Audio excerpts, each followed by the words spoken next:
All right, welcome to episode 33 of the At Bat Podcast presented by War Media, where we give you our thoughts on the latest Chicago baseball news as well as take a trip around the league. I am Saul Rodriguez. I am joined by a whole panel of my War colleagues. I have Chris Pennant, Gabe Wilkins, and Miles Porter. We'll go around. Chris, how you doing today, man? Doing all right, man. Started. Well, I was gonna pitch something almost, but I was like started bartending this week. Oh, That's an interesting nice. experience. For anybody who's worked in the service industry, you have not lived until three people are handing you their credit cards and another two people are asking you for a cocktail. So, for fully in that industry now.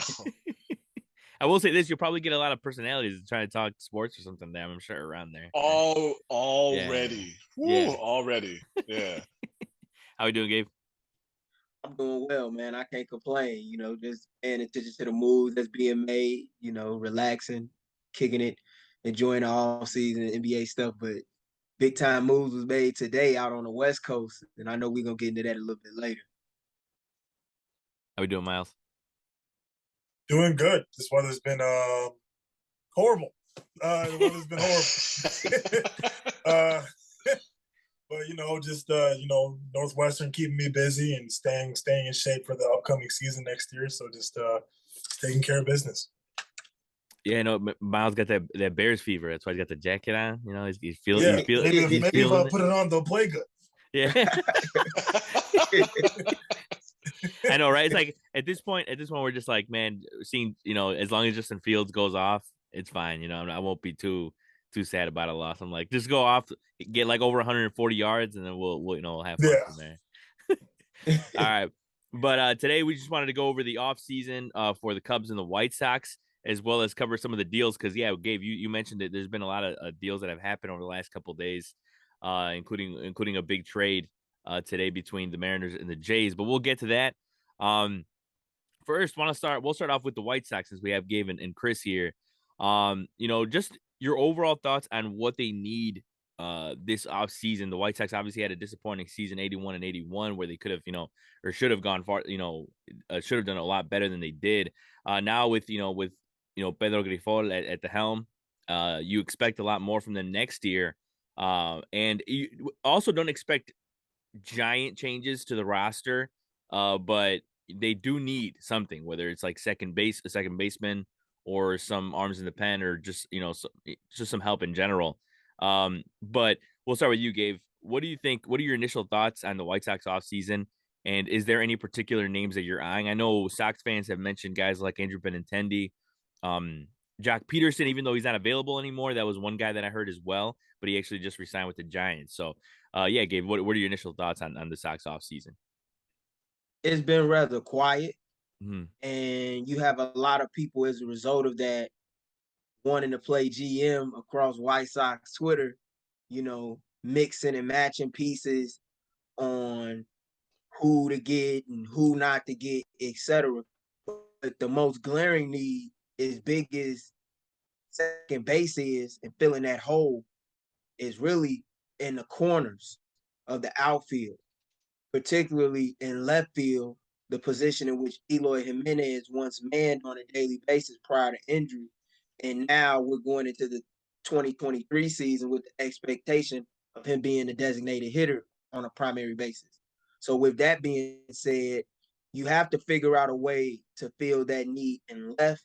I think that Oscar Colas eventually will become the everyday outfielder in right field whenever he comes up. The only question is whether or not he will be here come opening day or by Memorial Day, because of situations with service time, as well as how he performs in spring training, which I think is what's going to dictate a lot of that. With that being said, though, even with Oscar Colas and right, you still want to have an option just in case he doesn't get acclimated as fast as you might project him to when it comes to getting prepared to face major league pitching. There's so many names that I could choose from. Andrew Benintendi would be nice because he gives you a left-handed bat, which is a need in this White Sox lineup that is right-handed heavy. Another guy would be Anthony Santander. Mm-hmm. However, you would have to go through the trade market to acquire him. Baltimore has a ton of prospects, particularly in the outfield, that are on the verge of being major league ready. He's a guy that could be very expendable for them. Another guy I would look at is Cedric Mullins. He would give you a guy that you could slot either in left field or right field or center field, which is his main position.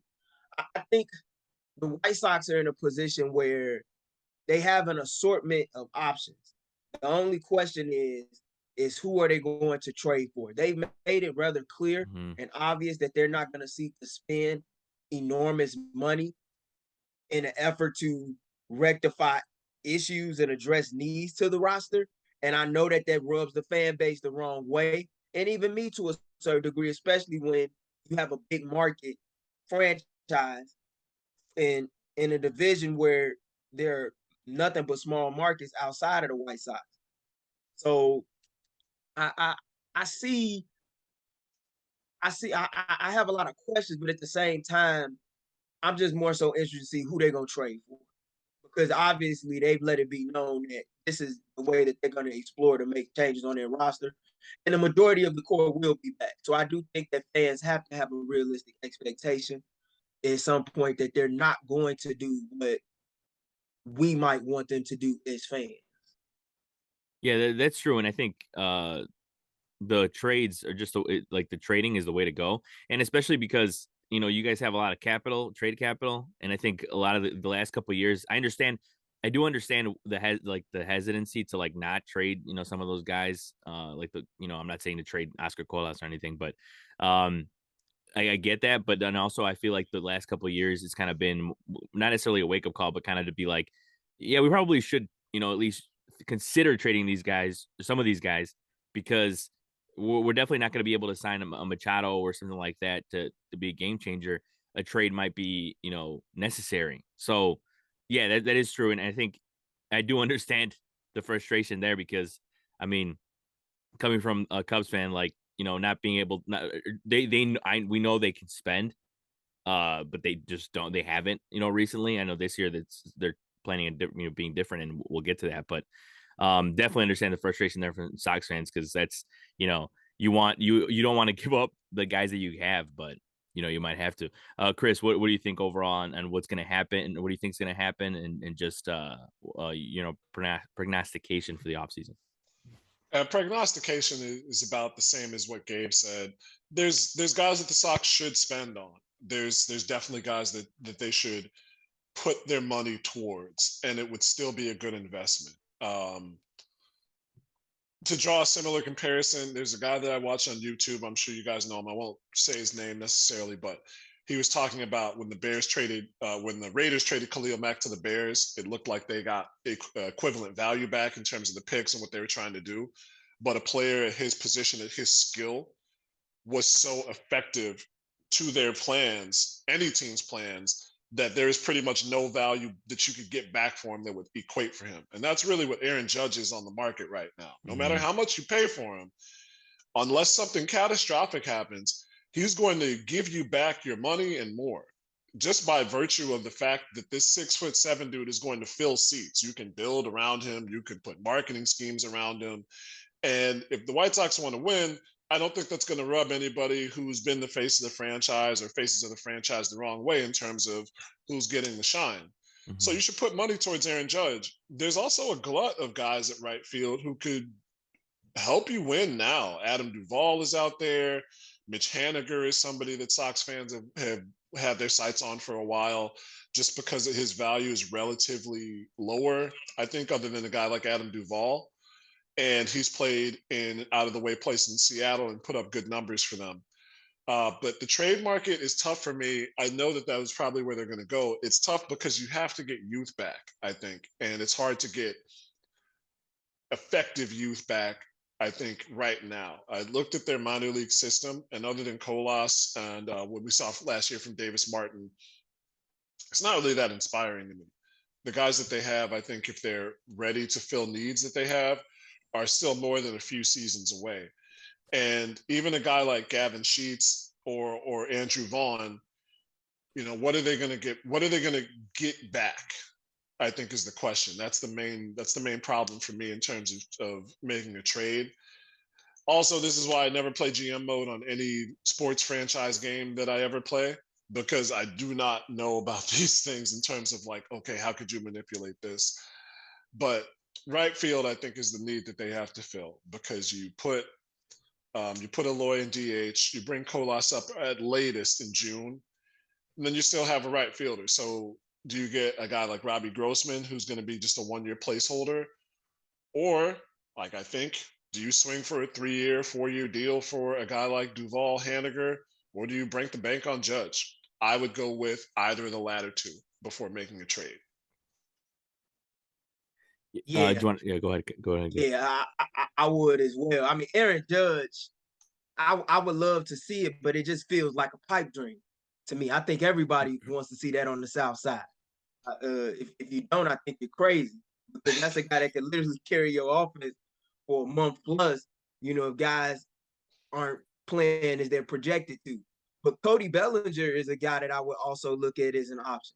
Here's a guy who, you know, even though he's had hot and cold stretches off and on, when he's hot, he's hot. And he's also a left-handed bat that you can plug in any position in the outfield, as well as at first base on days in which, you know, Andrew Vaughn needs a day off, or Jose Abreu, should the White Sox decide to bring him back, because they've been reportedly linked to Sean Murphy, or have at least inquired upon him. If that happens, I'm pretty sure Oakland is going to want Andrew Vaughn in return for that deal. The White Sox and the A's discussed the possibility of a trade for Frankie Montas prior to him being traded to New York prior to the deadline last season. And they've always wanted Vaughn. He's a native of the Bay Area, just outside of that area. So that's a guy that they would want, as well as probably a couple other prospects. But if you make that move, you don't have a first baseman unless if you've already agreed to a deal verbally with Jose Abreu. Like in that case, I would assume Abreu's coming back. It's a lot of questions. And I think the first line of decision maker has to be for the White Sox front office is, what are we doing with Jose Abreu? Are we really going to keep him, or we're not? I don't believe that they are. But if they do decide to keep him, then that means that Andrew Vaughn or Eloy Jimenez has to go. I'm not in the camp that Eloy Jimenez has to go. I don't think if you trade, I think if you trade him right now, his value isn't as high. Like you said, Saul, well, the White Sox have pieces that they could trade. Yes, they do, but there are only a few that they could get significant value for. If they tried to trade Yoan Moncada right now, they would be selling low, and they would be trading for pennies on a dollar. Yasmani Grandal is not going to be wanted by anyone after the lackluster season that he had and being owed $18 million. They got a lot of decisions that they got to make in house and figure out. And if you're going to make acquisitions via trade, you better make sure that you hit on them. The one thing, last thing for me, Saul, I think if Oakland is that, and I heard the Sean Murphy rumors, Oakland's in a position right now where you could really stick it to them, which hurts me because I hate what's going on in Oakland with all their sports franchises, the teams that have left, the teams that are still there now, which I'm pretty sure is just the A's at this point. Yep. I don't think they're sticking around.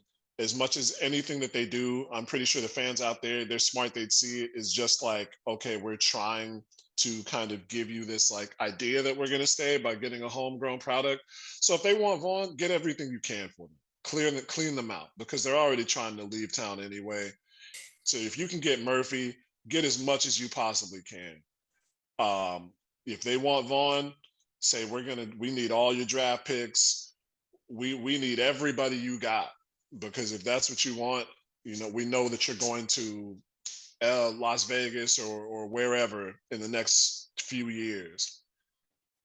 Yeah, and I think that is the Sean Murphy thing. When I saw that, I was like, damn, that would be a great get for the Sox. And knowing the A's, I don't necessarily think it costs that much to get him the way they're at right now. And I do believe they are gone sooner rather than later. Which sucks because look, I think not, I wouldn't say 100% it's because of Moneyball that they hold a special place in my heart, but I think it's really just because in the, they were pretty relevant in like the 2000s, and seeing that like run that they had, like for example, like in 06, they were in the ALCS, you know, like that was like my first postseason. So seeing that and like, I don't know, I feel bad for them and their fans, but it's just their own. I mean, their owners are just. I mean, it's a whole. It's like we can do a whole podcast on that. Let's put it that way. Avaricious. Yeah, there you go. Yeah, it's insane. Anyways, Miles. Go ahead. Get my bad. One thing I will say about Oakland though, when they make trades with the White Sox, Oakland typically always wins. Last time they made a trade, it involved Jeff Samardzija, who came to the White Sox in exchange for Marcus Semien. Okay, and as we know, Marcus Semien became an All-Star in Oakland, went on to Toronto, had a great year, and is now getting big time money in Texas, reaping the benefits of his success. You know, the White Sox also gave up Gil Gonzalez in the Nick Swish trade. So you have to be very careful doing deals with Oakland. Why Oakland knows how to get prospects. I move that we never speak Jeff Samardzija's name on this podcast ever again.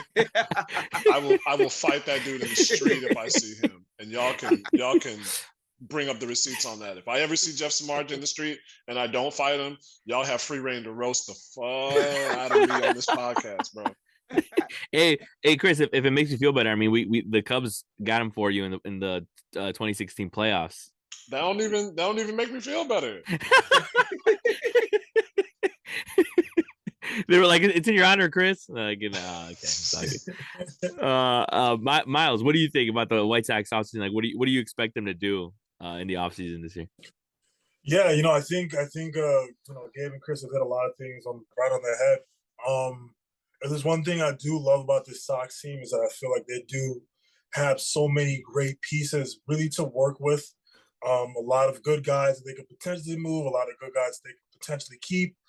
I really do still like the position the White Sox are in. This isn't a team that has to hit the panic button or anything. I think they made great moves in terms of leadership, the new managerial role. I would definitely love to see, a little more support in the outfield. And, kind of what Gabe has been talking about, a left-handed bat would be incredible for them. And I think Cody Bellinger would actually fit very well with this team at some point. For me, if I'm a Sox fan, I think that's very enticing. I think that he would fit that ball club very, very well. And there's just so much for the Sox to really work with here.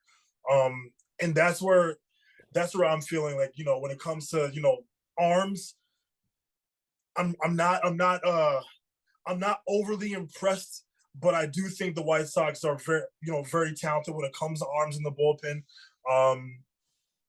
There's definitely a lot of aspects that the White Sox can build off of. But me personally, I feel like there may be 2 or 3 moves away from being just fine. That's how I feel, because I still believe that this ball club is very deep, but I don't think that they need significant changes in order to turn it around. Just because I think this team they're freaking dope, man. They're right there. The Sox are right there. And I think they've already taken those necessary steps. I was just, I think I make like 2-3 key moves here and there, and they'll be just fine. And that's the good thing about the White Sox, right? Is that like they're in a position where they don't need an overhaul. Obviously, they don't need anything crazy. Like they just need some tinkering as well as like better managing. And I think they'll be fine. That's why. And the thing is that despite we all know the Guardians are good. We know they can make right, but at the same time, I think if the White Sox are with the team they have, if they're rolling on all cylinders and able to add to what they have, they could challenge Cleveland all day. So yeah, I'm still taking the White Sox over the Guardians. I really am. I just think the White Sox are a better team. Yeah, no, it's gonna be a really fascinating race next year. Knowing that because I don't think a lot of people took like outside of the AL Central took the Cleveland seriously like that. So I think it's gonna be cool to now see people like taking Cleveland into account and how they will take battle for the Sox, battle for the Central against the Sox.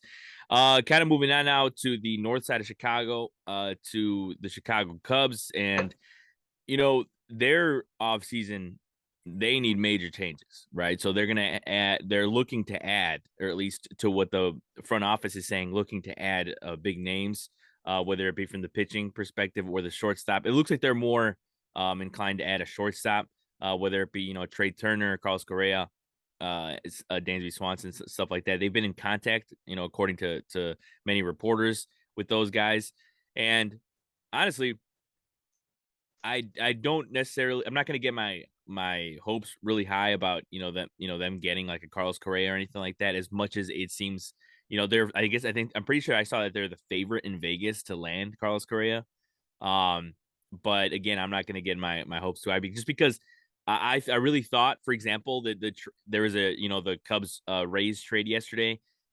There was like a little bit of chatter of whether they're going to sell the Rays were going to sell pitching, and then it comes out that the Cubs like just traded for, and I get it has to do like with Rule 5 stuff, but the Cubs acquired an infielder and outfielder, Miles Mastroboni, from the Rays for a minor league right-hander, Alfredo Zarriga. But like I was a little hyped that like maybe they'd go out there and get like a Glass now or something like that. Because the Cubs, I think it was the Cubs, Mets, and Reds contacted the Rays about Glass now, or was it just the pitching in general? But one of those things. But they're selling their pitching, the Rays are. So hopefully the Cubs are in talks with that again, because that would be and me and Gabe talked a little bit about before his recording of his podcast Open Run, which you could watch. The new episode is out today. Is that would be an interesting get for the Cubs, but it's also a guy that again we could probably talk about for a while because he's had a lot of injuries and all that. But when he pitches, he's one of the best arms in the American League, let alone baseball. He's that good. So but there's plenty of options for the Cubs that they could get, whether it be from trades or whether it be from signing. But for me, I would say it's got to be Carlos Correa that they get, if they get anyone.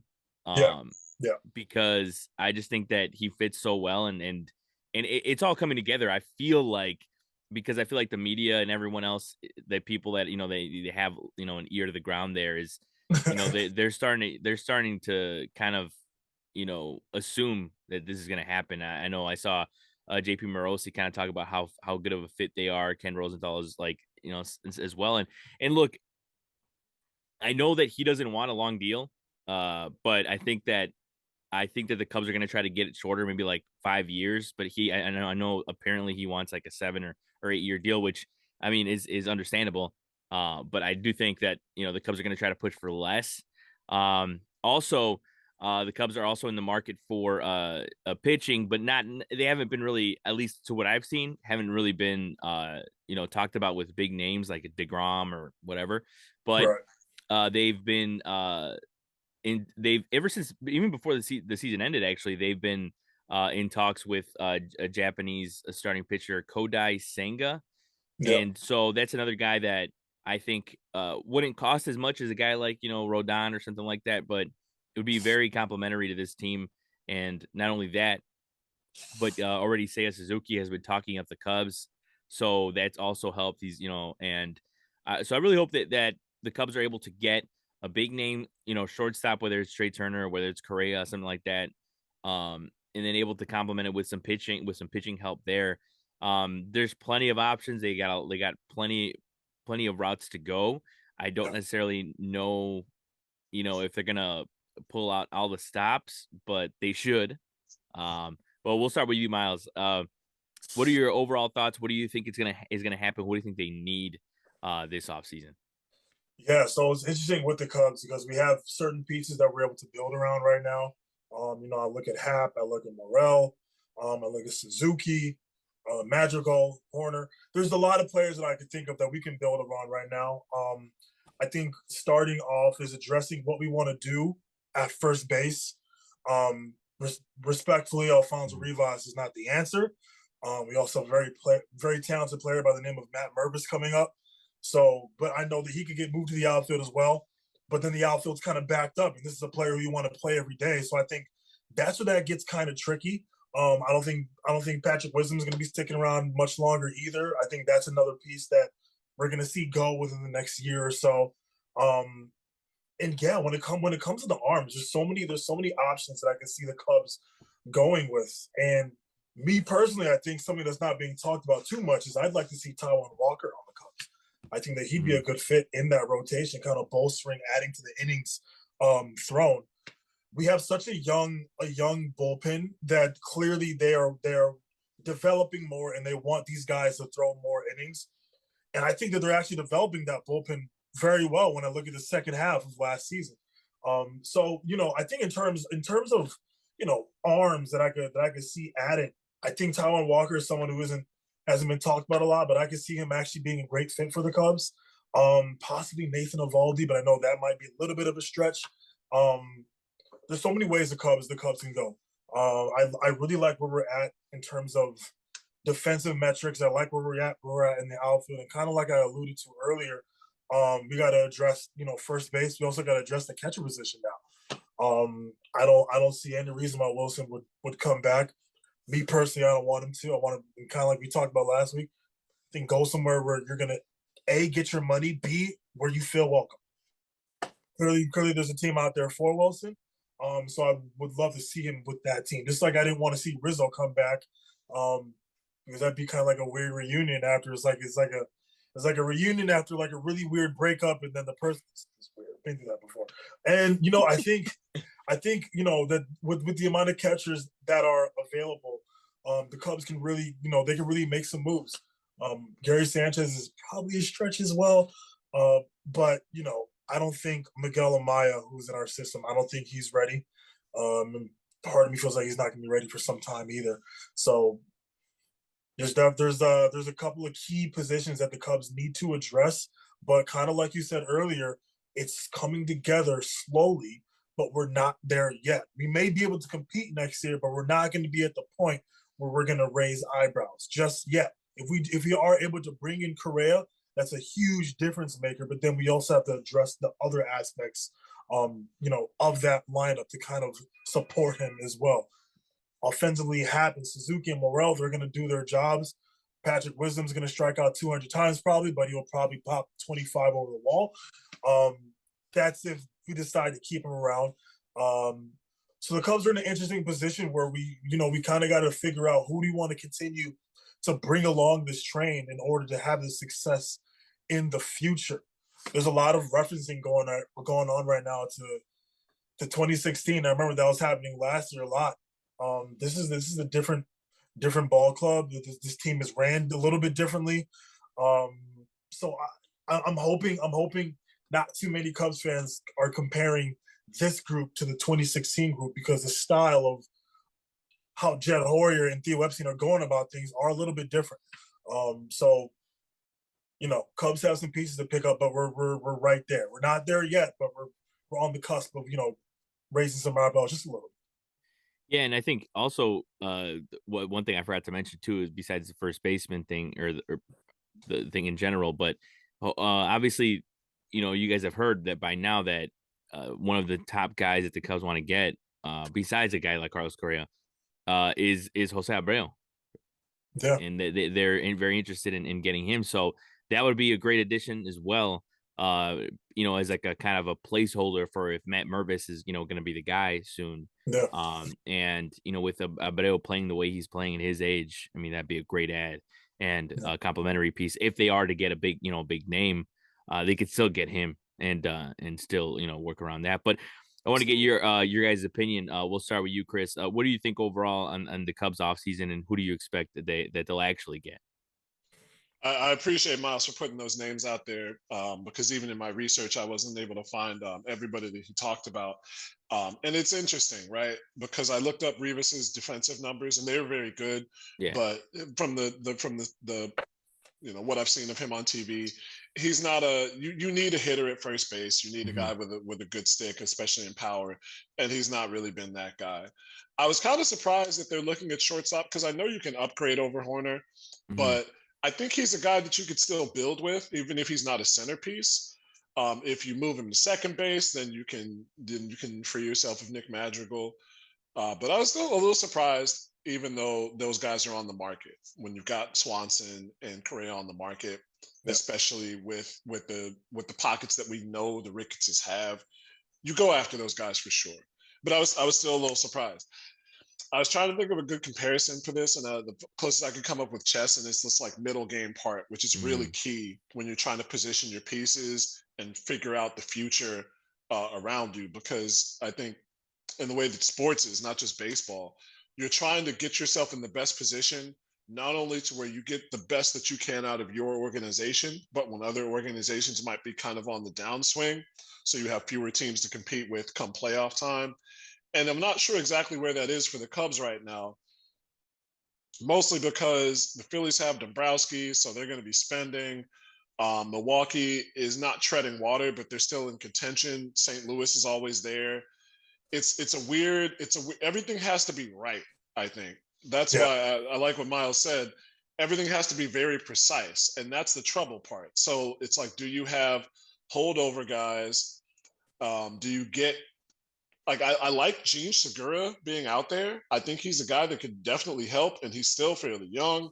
That's a guy you could lock up for 3-4 years, and he would make an impact like he did for the Phillies this year. He's always been a quality piece on a contending team. But is he a guy that you put salary towards, depending on who you have in the pipeline? It's weird for me to say, because I think the Cubs have guys who could hang on their major league roster and just coming up, but it'd be easy to move one or more of those guys and get somebody potentially better, but it has to be right. I think that's the tough part, and that's the tough part for me, because I can't see that far into the future. Yeah, no, and also with the shortstop thing is I was surprised too. Honestly, when they first started talking about it.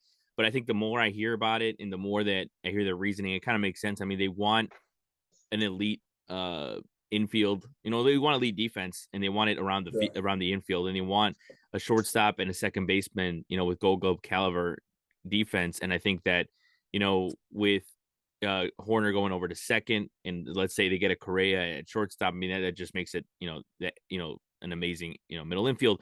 But also, like the way that Nico Horner, his offense, like I'm not necessarily, I don't necessarily bank on him to be on the Cubs for a very long time compared to other guys, that they're looking at.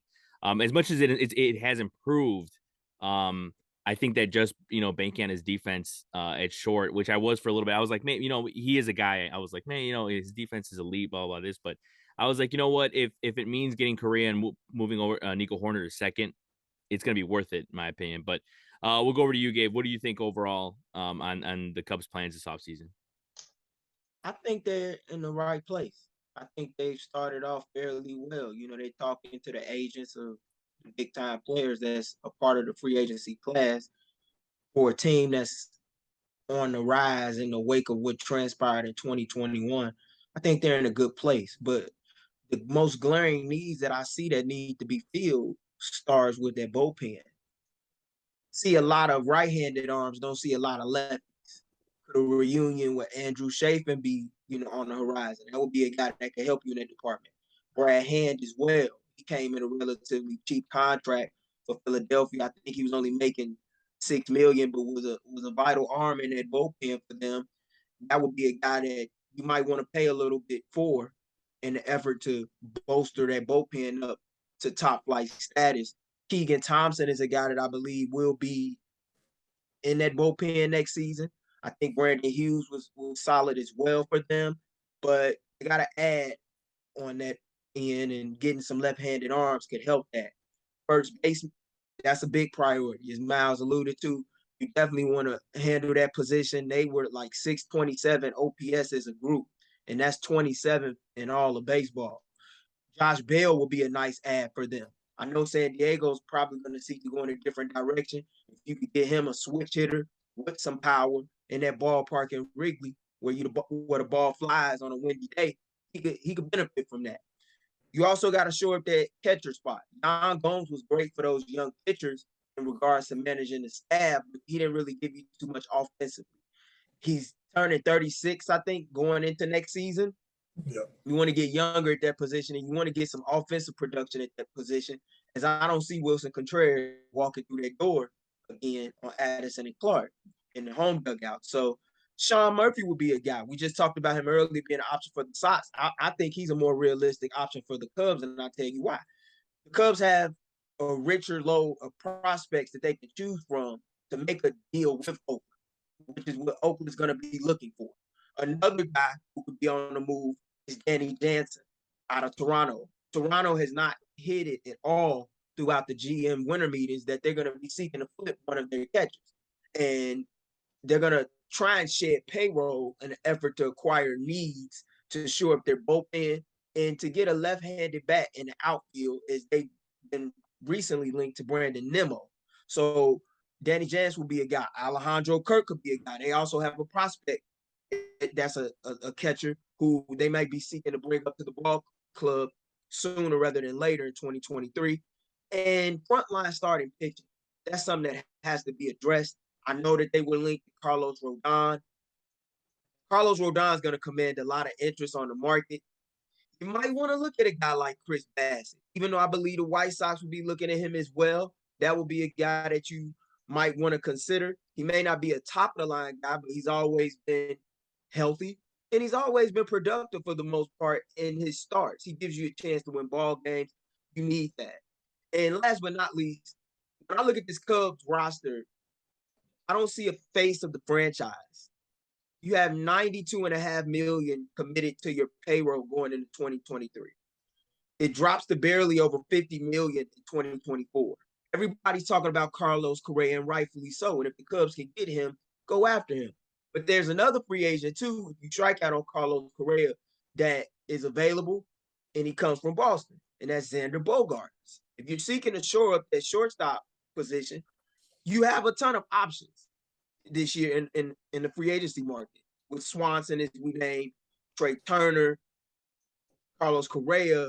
But Xander Bogaerts, I think, is becoming forgotten about. And if the Cubs can find a way to possibly entice him and get him on a reasonable contract, why not do it?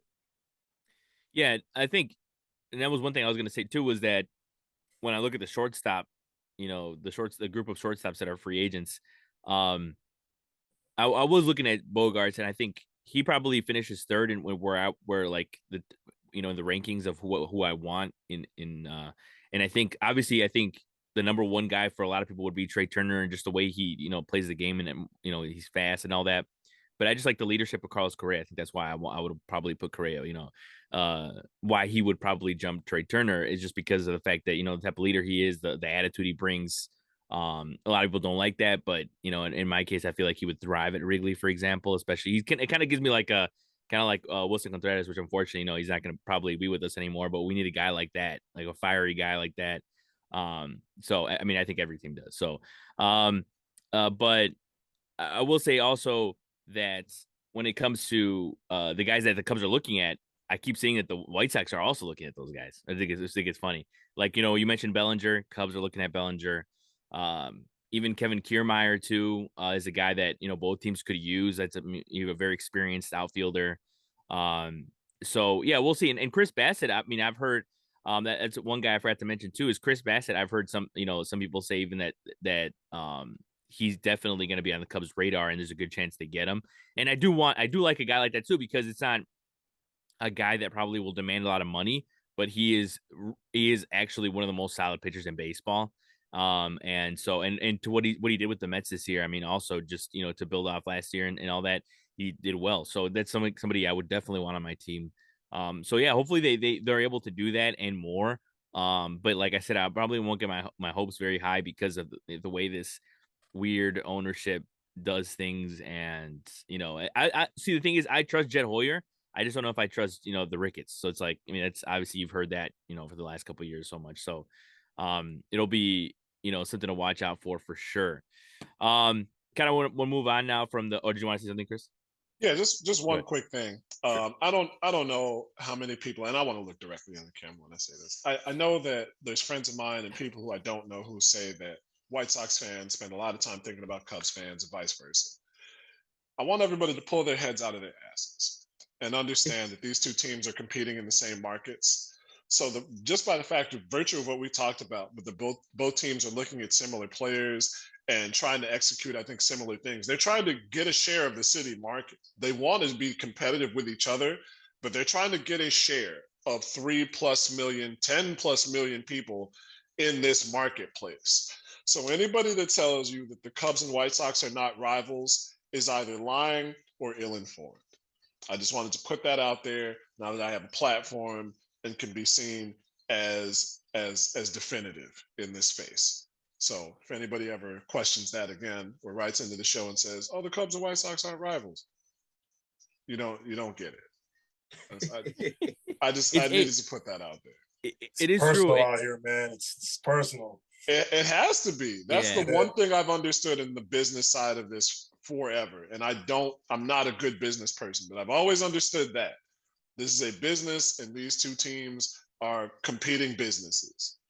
Yeah, and that's the thing too. Like, the Cubs and White Sox are perfect rivals if you look at it, because when it comes to winning, there hasn't been a lot either way, right? And I think that a lot of people nowadays will look at a rivalry. Now, I don't know if you guys disagree with this, but a lot of people, like, for example, besides them not liking each other, the Bears and Packers, there's not much really competitive there, right? It's been the Packers for a while dominating them, right? So at least recently, I should say. I'm not going to sit here and say that, we dominated them in the 60s. I don't know what's going on. Like, I don't know all the way back there, but like, but recently it hasn't been a rivalry. And you look at the also, just how many times is like Rodgers has beat the Bears, and a lot of people are like, oh, like, it's not really a rivalry. I get that too, because a rivalry has to be kind of even in the sense of winning and losing. But I mean, I don't know what you guys think about that, but that's it's one thing I always think about too with when it comes to the Cubs and White Sox, is that, these guys are, they're fighting tooth and nail to be like the best team in Chicago, and it kind of always. I mean, I will say this with the Crosstown Classic, White Sox have had, they've won that trophy more than the Cubs in the recent the last few years and stuff like that. But it's definitely a conversation we could have as well when it comes to what is a rivalry and what is not. But we'll now move on to the rest of the moves that happened over the last couple of days, and we'll just go over them and then see what you guys think about it. So, like, Tyler Anderson signed with the Los Angeles Angels, and he had a great season with the Dodgers, so it's good to see that he found another team, and the Angels always need pitching, obviously. And then Anthony Rizzo returned to the Yankees, which on the deal that he went there with in 2 years, I believe is $34 million. I thought they got him on the low. Like, that's a great deal for the Yankees. And then also this morning news broke that it was reported that Oscar Hernandez has been traded to the Seattle Mariners from the Toronto Blue Jays. And that's a giant deal, I think, because first of all, he's not only, he's a great player, but he's an all-star. So, and the Mariners are just getting better. So that's, that was probably one of the main things I wanted to talk about today. But we'll go around. Miles, what did you think about these deals like Tyler Anderson, Rizzo, all that? What has stood out to you in the last few days from those deals? I think the Teoscar deal was, I guess because it's the most recent, that one sticks out to me. But I think Rizzo going back to the Yankees kind of shows that, to a certain extent, and kind of like you said earlier, I think his deal was kind of a steal. Mm-hmm. But I think that move alone kind of shows, I think he's buying in a little bit to what the Yankees are kind of restructuring over there. I think he does trust Boone. I know that has a lot to do with certain players going back, and fans see one thing, but that player to coach interaction is something that no one really ever sees behind closed doors. I mean, I think that's cool. I think that's cool for New York to have, quite a cool guy over there that we're pretty familiar with here in Chicago. I think Rizzo's a great fit. I think he's a great fit for the Yankees. Makes my eyes want to bleed still that I see him in a Yankees jersey, but that's nor here or there. Side note, I will never get used to that. He could have gone to any team. I won't get started. But get mad about it. I can't be the only one who's out here ranting. Come on, man. You've been playing it too cool. Get mad, bro. Chris, I was about to let it rip just now. I was about to go on a whole different direction. If you want to see, Chris, if you want to see Miles go off, just watch the episode. Just watch the episode, the All-Star episode where Freddie Freeman didn't make it to the All-Star team. I'm gonna go back and watch that. You would have thought you would have. I almost broke my desktop. I'm tired of this. I'm tired of this disrespect in the MLB. We're gonna stop playing. You would have thought Miles was Freddie Freeman's dad. Like, you know, my kid didn't make it to the All-Star team, but he made it, and then the next episode we were very happy. So that's hilarious. What do you think about these deals, Chris? Yeah, the Teoscar Hernandez, I think that really shows that Seattle's serious, and also that Toronto is in a place where they're not changing direction, but they realize that what we all thought was the second coming of greatness from the second generation of superstars hasn't turned out the way that they wanted. And so I think that's the most not telling deal, but the deal that shows the most of certain teams' hands. Like Seattle's looking to add, they're looking to shore up. Toronto's looking to kind of change their direction. Like, I mean, we already talked about Jansen and Kirk being on the market surprised me just with what a revelation he was for them in the batting order. But the Rizzo deal, I don't know if it's as, I mean, you expect the one thing that's constant in our lives as sports fans. The Yankees will spend money, and they're willing to get bread out there, even if it's a relatively team-friendly deal, to bring a guy back who's still young, who's still going to take walks, who's still going to get hits in that short little league porch and right field. They're willing to bring that guy back. That I don't think that's a real surprise. Martin Perez and Tyler Anderson, I think, and just not surprising deals, not big headline grabbing deals, but those are interesting because I think you want to keep an eye on in this climate, starting pitchers who have good years specifically, and then get the qualifying offer, kind of like Rodon did with the White Sox.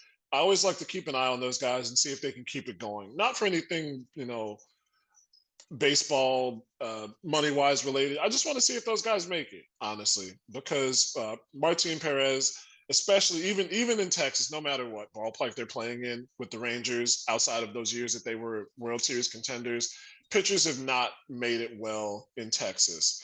And I'm hoping that Perez has a good year this year, and then see what comes up next year for him. Same with Anderson.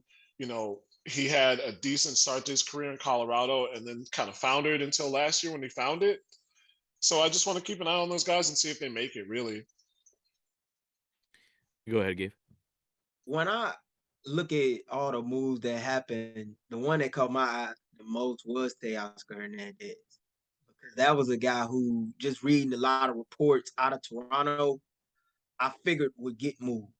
The Blue Jays never hid the fact that they were seeking to acquire a left-handed bat. They also had glaring needs in the bullpen. That was a guy that I wanted the White Sox to target.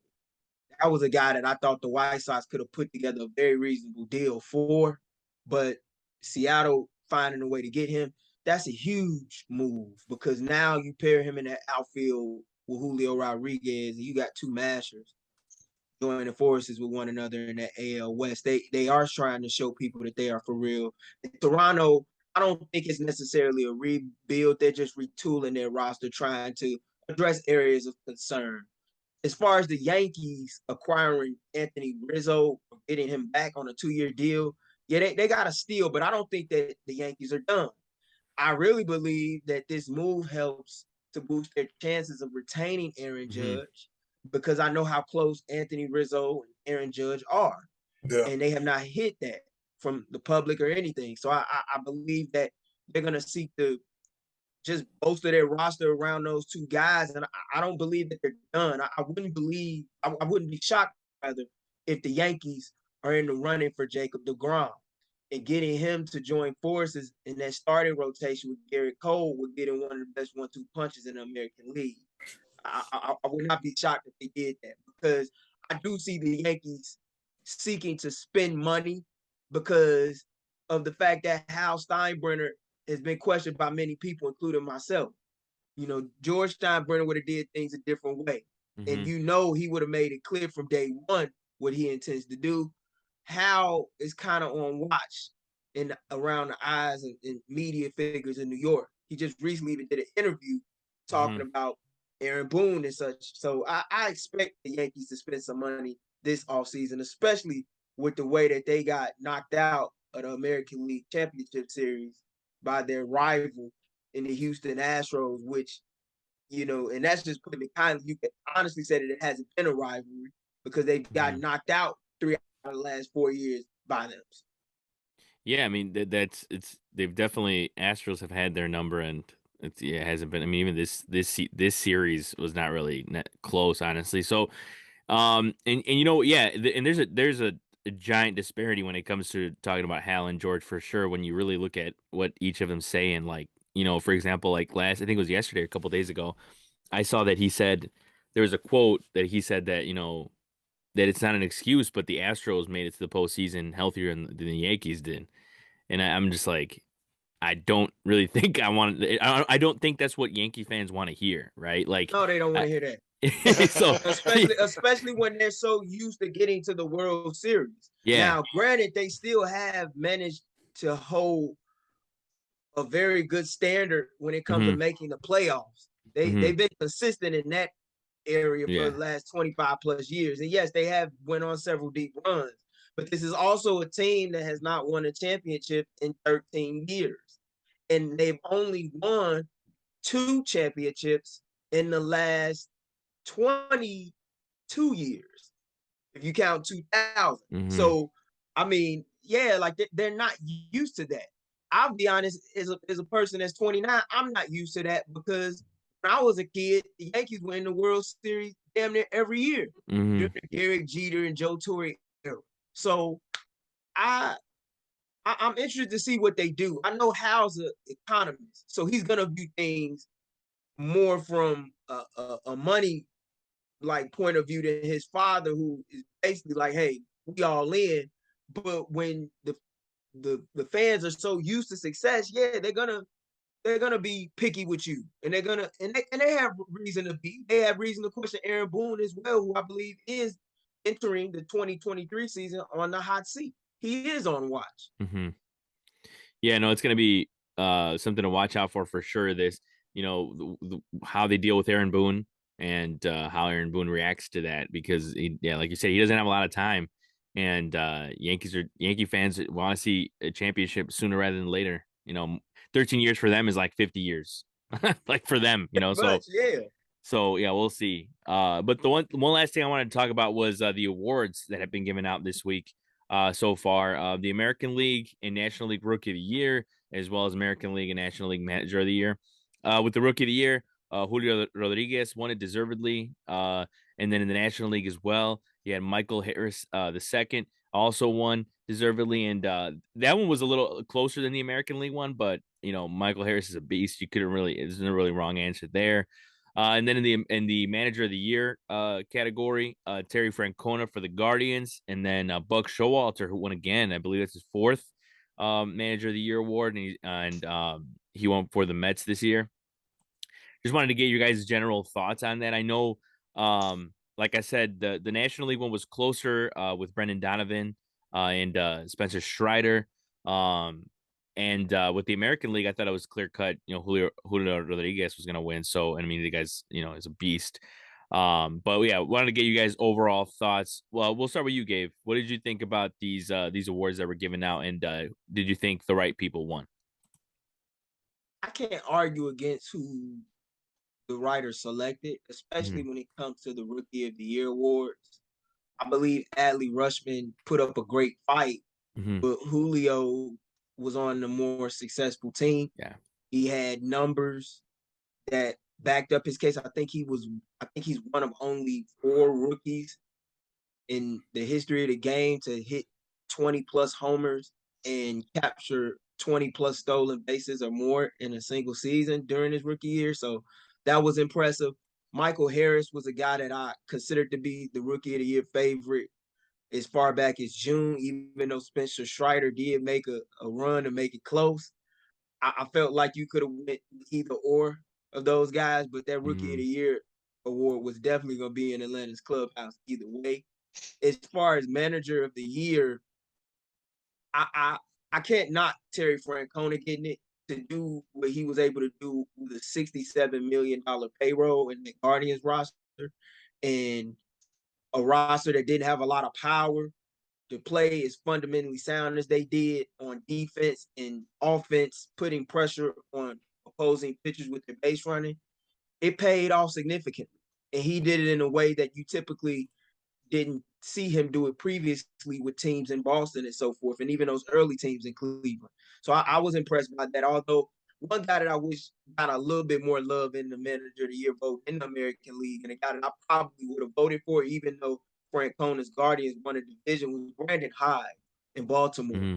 I mean, who would have ever thought that the Baltimore Orioles would have won more games than not only the Chicago White Sox, but made a push to get one of those 3 wild card spots and be in the thick of the race in the dog days of the summer. I didn't expect that. And he got a lot out of that group, and he deserves to really be lauded and applauded for it, especially when so many of us thought that this was going to be a team that was going to be out of it by June 1st. So I commend Brandon Hyde. And I think Rob Thompson from Philadelphia could have got a little bit more love in the National League Manager of the Year voting. I expected the Mets to make a jump up even before they hired Buck Showalter because of the moves that were being made. But I give Buck his credit, even though the year, I think, didn't end the way that most fans in Queensbridge would have wanted it to.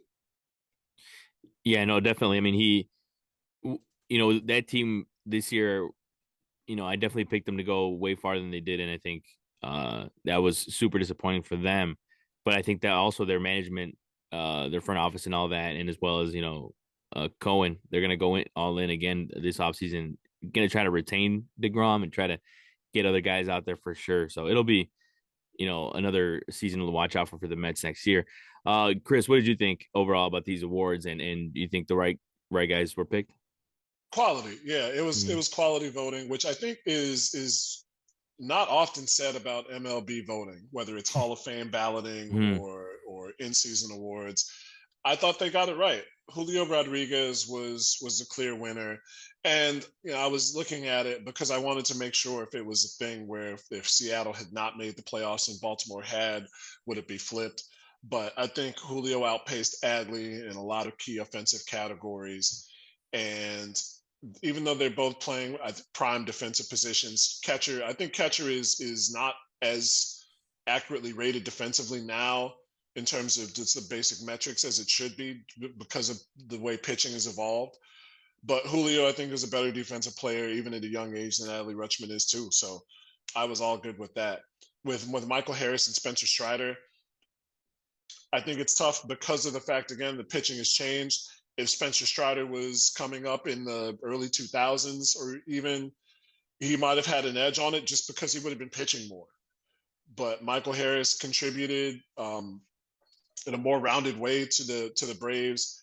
And even though their postseason didn't go the way that they wanted to, surprisingly so, I think he was a quality winner on the Rookie of the Year award. And I'm excited because, not to get too far out of it, the number of Black American players has diminished so much in recent years that it's cool to have a Rookie of the Year in Atlanta, well, in just outside Fulton County, playing for that team in that space. So I want to see him do well in the future.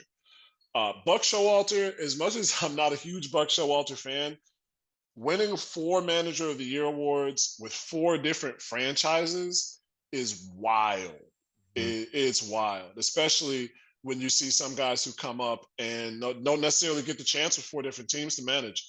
So I can't say much more than that. He won the award. The Mets did not collapse like we thought they would. That's all you really need to say from me. And then Terry Francona, I would follow that guy to the moon and back. I don't need to talk about anything he does on the field. I think that's just a guy that you go into a foxhole with every single time. Yeah, 100%. With the Buck Showalter thing, I completely agree too. Is that I'm not sitting here and saying that he's one of the best managers out there, and he's obviously has a lot of experience, but he has made a lot of questionable decisions over the years. And yeah, and the one that sticks out to me the most, if somebody wants an example, is leaving Zach Britton in the bullpen in that AL wildcard game. Don't remind me of that. It's one of those moments. I remember that game very well, even though right. Yeah, I love Toronto. I remember that very well. That was one of his biggest blunders. Yeah, and like it's one of those things where like something's bad when like it makes another fan base mad, even though it's not their team. Like I'm just sitting there watching that game, and I'm like, I was not really, I didn't really care who won that game, but once that happened, I was like, come on, like what? I mean, it just made no sense. But that's again, story for another day. But Miles, what did you think about the awards, and what was your opinion on who won and all that? Really, I'm pretty satisfied all around. Mhm. It's almost like this is one of those votings where I really don't believe that there's a wrong answer. I think there are definitely certain players that deserved it more than others, but when it comes to the Rookie of the Year, kind of like I said in the beginning of this year, I've followed Julio Rodriguez's kind of journey up to the MLB, um, and his impact on this team, just emerging as a young leader, playing day in and day out the way as hard as he plays, with the passion that he plays, and how much of a likable guy he is, and what he does for the game of baseball, on top of having an incredible rookie campaign. Yeah, for me, it's very deserving. It's extremely deserving, and I don't think a better guy in the AL could have gotten that award in terms of Rookie of the Year. And for Michael Harris, kind of going back to what Chris said, it's really cool to see some really good Black representation right now. For me in Atlanta, and then also in the MLB in general, there's really not a lot of Black players that are currently active on a major league roster. So to see this young man play incredible this year, and by the way, I still feel like he has not been talked about enough this year. I really do feel that way. He has been incredible this year. Defensively, he's been out of this world. Offensively, his maturity was something that I noticed. His approach at the plate, very when I look at Julio Rodriguez and Michael Harris, it makes me feel good about where the future of the game is headed. I think there's a lot of not negativity, but feelings with certain rookies over the past years. You've seen guys kind of go in and out.